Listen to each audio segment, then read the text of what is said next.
आप अयोध्या धाम से आए हैं प्रतापगढ़ की धरती पर, तो आपके दर्शक काफ़ी यहाँ मौजूद हैं, आप उनसे क्या कहना चाहेंगे? देखिए, सबसे पहले तो राम जी की नगरी अयोध्या से हम आए हैं और अयोध्या ने सदियों से पूरे विश्व को एक आईना दिखाया है, एक जीवन जीने की प्रवृत्ति सिखाई है।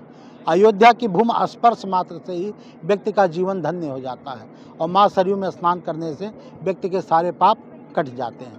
तो ऐसी नगरी प्रभु राम की नगरी से हम आए हैं और ऐसे विद्या के मंदिर में आए हैं जहाँ यहाँ भी बच्चों को शिक्षा और ज्ञान दिया जाता है। तो कहने का तात्पर्य ये है कि सनातन धर्म, हमारी संस्कृति, हमारी शिक्षाओं का स्तर बच्चे ही ऐसे हैं जो आगे चल कर इस देश के भविष्य होते हैं। तुम ही भविष्य हो मेरे भारत विशाल के, इस देश को रखना मेरे बच्चों संभाले। तो इस यहाँ के प्रबंधक राम सिंह जी और कमलेश मिश्र, राम मिश्र जी और कमलेश मिश्र जी जो यहाँ के प्रबंधक हैं, इनकी व्यवस्थाएं बहुत सुचारू रूप से यहाँ चल रही है। और मेरा आने का तात्पर्य यही है कि बच्चों में एक एनर्जी आए, एक सनातन के प्रति, एक देश के प्रति, एक राष्ट्र के प्रति, अपने संस्कृति के प्रति, क्योंकि संत और बसंत में सदा समानता होता है। जब संत आता है तो संस्कृति संवर जाती है और जब बसंत आता है तो प्रकृति संवर जाती है। तो मुझे लग रहा है कि आज के वातावरण में बच्चों के बीच में संतों का आना अत्यंत आवश्यक है, क्योंकि पूरे भारत में इस समय एक मुहिम चल रही है कि भारत को हिंदू राष्ट्र घोषित किया जाए।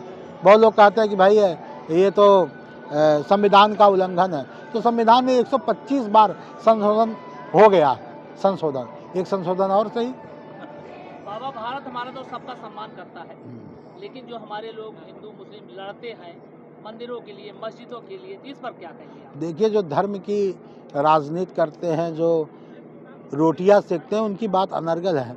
भारत में जैसे अमेरिका का रहने वाला व्यक्ति क्या कहा जाएगा? अमेरिकन। बंगाल का रहने वाला व्यक्ति क्या कहा जाएगा? बंगाली। हाँ, हिंदुस्तान में रहने वाला व्यक्ति क्या कहा जाएगा? हिंदू। यहाँ के रहने वाले मुसलमान जब बाहर कंट्री में जाती है, उनको ये कोई नहीं कहते मुस्लिम है, ये कहते हैं ये हिंदू है, हिंदुस्तान से आया है। तो जो हमारी पहचान है, गरिमा है, वो बरकरार रहनी चाहिए।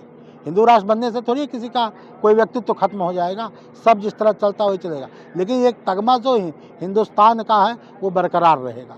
भारत की पटल पे, विश्व के पटल पे हिंदुस्तान कहीं नज़र नहीं आता है, हिंदू राष्ट्र कहीं नज़र नहीं आ रहा है। तो ये होना अत्यंत, जहाँ बहुतायत लोग हैं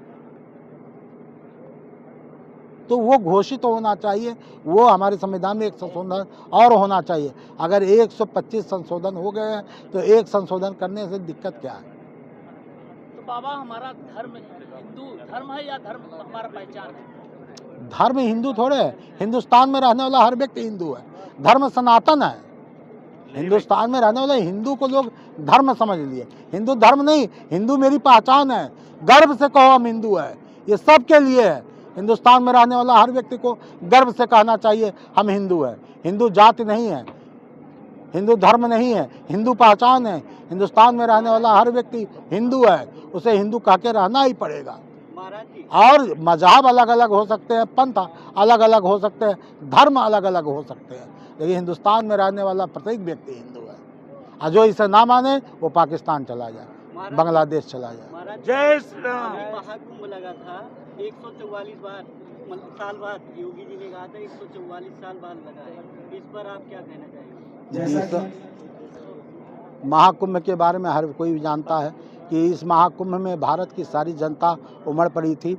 मुझे लग रहा है कि 65 करोड़ हिंदू आकर और उस महासागर, उस महाकुंभ में स्नान किए, अमृत कुंभ में स्नान करके अपने जीवन को धन्य बनाया। ये भारत की परंपरा दिखा रहा, ये सनातन की परंपरा दिखा रहा, ये अपने धर्म के प्रति जनता का प्रेम दिखा रहा कि लगातार इतने कष्ट के बाद भी लोग जाकर वहाँ कुंभ स्नान करके अपने जीवन को कृतार्थ मानते हैं। कुछ राजनीतिक लोग ये बता रहे थे कि जो महाकुंभ लगा है उसमें एक भगदड़ हो गई थी, उसके बारे में एक राजनीति की थी, क्या कहना? देखिए, बड़े बड़े शहरों में छोटी छोटी बातें होती रहती है, घर में भी चिन्ह पुण्य होता रहता है। इतना बड़ा कार्यक्रम और 65 करोड़ लोगों को मैनेज करना कोई साधारण बात नहीं है, और उसको सुचारू रूप से सफल किया गया। ये योगी सरकार ही कर सकती है और कोई नहीं कर सकता। महाराज जी, आप आज बच्चों के स्कूल में आए हैं और बच्चों के लिए एनुअल फंक्शन भी है, आप अयोध्या से चल के यहाँ इस पावन धरती पर पधारे हैं, उन बच्चों को जो देश का भविष्य सुधारते हैं उनके लिए आप क्या कहेंगे? मैं तो यही बताने आया, अभी मैंने इससे पहले भी बताया, फिर बता रहा हूँ कि मैं अयोध्या से आया हूँ। अयोध्या की एक पहचान रही है कि एक दिशा देना, एक दशा देना। तो आज संत इसीलिए बच्चों के बीच आना चाहिए, क्योंकि जब बच्चे अपनी संस्कृति को, अपनी सभ्यता को, अपनी परंपरा को समझेंगे, तभी देश का विकास होगा, राष्ट्र का विकास होगा और समाज का विकास।